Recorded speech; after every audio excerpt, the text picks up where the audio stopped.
আমাদের সবচেয়ে একটি বাজে স্বভাব হচ্ছে আসলে আমরা অতীত নিয়ে পড়ে থাকি। অতীত নিয়ে আমরা সবসময় আফসোস করি এবং এই যে ভবিষ্যৎ নিয়ে সবসময় আমরা উদ্বিগ্ন থাকি। যে আমরা ভবিষ্যতে কী করব? ভবিষ্যতে কী হবে বা না হবে? ভবিষ্যতে কী করা যায়?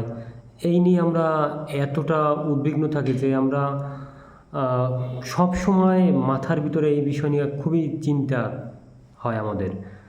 এবং আমরা সবসময় আমাদের আরও একটা বিষয় হয় যে আমরা অতীতে যেমন আমাদের ছেলেবেলা, আ এই যে অতীতের বেলা হারিয়ে গেছে আমরা এটাকে মিস করি এবং বিশেষ করে আমরা দেখা যাচ্ছে অতীতে আমাদের যে ভুল, আমরা করি কি এই ভুল নিয়ে সবসময় পড়ে থাকি। আমরা এই আ ভুল থেকে আমরা শিক্ষা নিয়ে কীভাবে আমরা আ আরও ভালো কিছু করতে পারি আমরা এইটা না করে আমরা সবসময় আ ভুলটাকেই আ প্রাধান্য দিয়ে আরকি সেটা নিয়ে সবসময় দুশ্চিন্তা করি।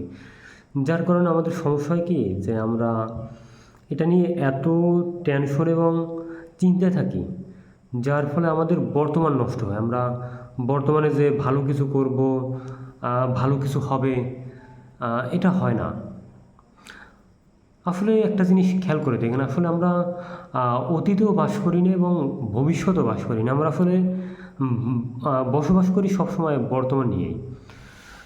তাই আমাদের সকলের উচিত যে আমরা অতীত নিয়ে এবং ভবিষ্যৎ নিয়ে পড়ে না থেকে বর্তমানকে কীভাবে আরও উপভোগ্য করা যায়, বর্তমানে কীভাবে ভালো কাজ করা যায় এবং আ বর্তমানে ক্রিয়েটিভ কাজের মাধ্যমে আমাদের আসলে জীবনকে আরও সুন্দর করা যায়। আমাদের সবসময় এটাই করা উচিত।